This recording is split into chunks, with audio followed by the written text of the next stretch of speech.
गोली चली नहीं और राहुल गांधी जी ने कहा कि स्टूडेंट्स के ऊपर गोली चली है। मैं इसको अंडरलाइन करके दोबारा बोल रहा हूं ताकि किसी प्रकार का भ्रम देश में ना फैले। जहां भी एक्शन लेना होता है लाठीचार्ज इत्यादि का, उसके लिए वही नियुक्त मजिस्ट्रेट होते हैं। गृह मंत्री जी के किसी प्रकार की ऑर्डर की आवश्यकता नहीं होती है।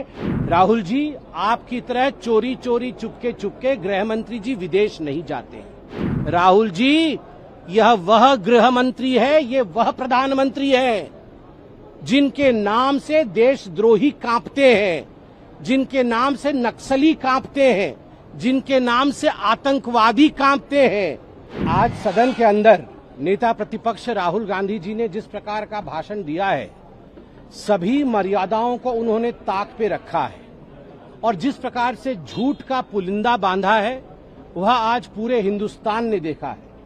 पहली बात, गोली चली नहीं और राहुल गांधी जी ने कहा कि स्टूडेंट्स के ऊपर गोली चली है। मैं इसको अंडरलाइन करके दोबारा बोल रहा हूं ताकि किसी प्रकार का भ्रम देश में ना फैले।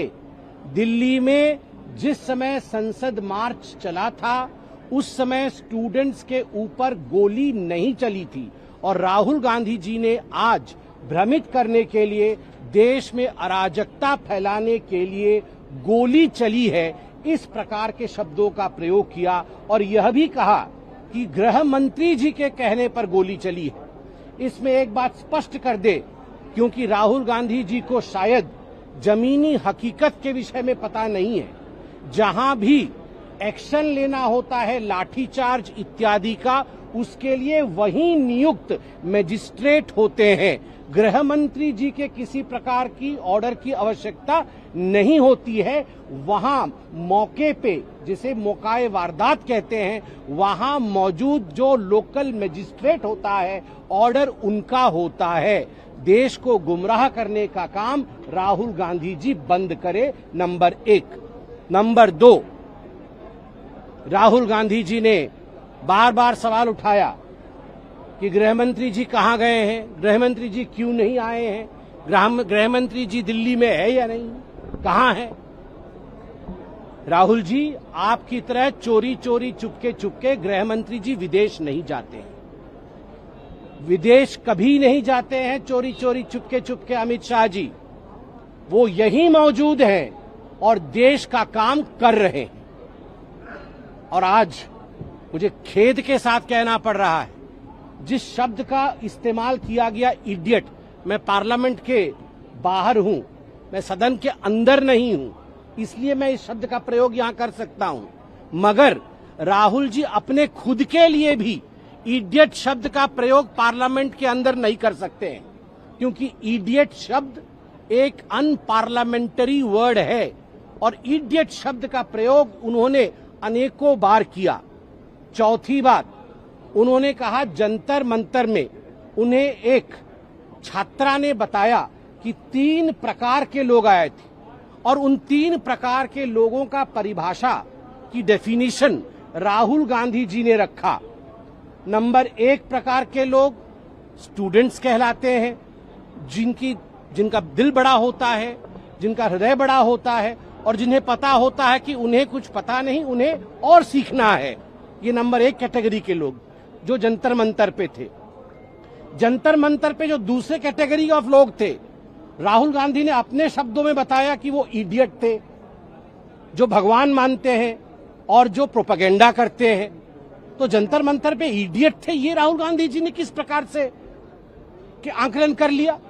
मुझे लगता है जंतर मंतर में जो लोग मौजूद थे उनको भी उत्तर देना चाहिए।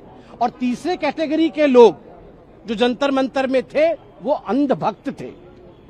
तो मुझे लगता है देश के भविष्य के स्टूडेंट्स को इस प्रकार से कैटेगराइज करना कि उनमें से कुछ वास्तविक स्टूडेंट है, देश के भविष्य के कुछ इडियट्स हैं और देश के भविष्य के निर्माता कुछ अंधभक्त है, ये कहीं न कहीं हमारे देश के जेन जी के अंदर एक गंदी भावना, किसी को इडियट कहना, किसी को अंधभक्त कहना। जेन जी ना तो इडियट है और ना ही अंधभक्त है, वह देशभक्त है। यह राहुल गांधी याद रखें। चौथी बात, राहुल गांधी जी बताए आज और स्पष्ट करे, कहां उन्होंने आदरणीय गृह मंत्री अमित शाह जी का 30 कार वाला कैवलकेड देखा। 30 कार के कैवलकेड को उन्होंने जिक्र किया कि मैंने देखा कि गृह मंत्री जी 30 कार की कैवलकेड में चल रहे थे। वो बताएं, आज सत्यापित करें कि कहां उनके गाड़ी के साथ 30 गाड़ियों की कैवलकेड चल रही थी। और फिर उन्होंने कहा कि गृह मंत्री जी उसके अंदर बैठे थे और राहुल गांधी जी ने अपनी आंखों से देखा कि गृह मंत्री जी कांप रहे थे। राहुल जी, यह वह गृह मंत्री है, ये वह प्रधानमंत्री है जिनके नाम से देशद्रोही कांपते हैं, जिनके नाम से नक्सली कांपते हैं, जिनके नाम से आतंकवादी कांपते हैं। ये नहीं कांपते हैं, देशद्रोहियों को कपाते हैं, नक्सलियों को कपाते हैं, आतंकवादियों को कपाते हैं। बड़े दुख के साथ कहना पड़ रहा है कि राहुल गांधी ऐसे व्यक्तियों के लिए, देश के प्रधानमंत्री, देश के गृह मंत्री के लिए इस प्रकार के शब्दों का प्रयोग आप कर रहे हैं। आपको माफी मांगनी ही पड़ेगी। Without apology we will also not rest in piece.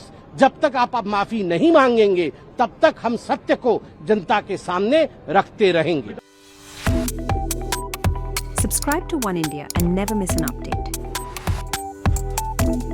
Download the One India app now.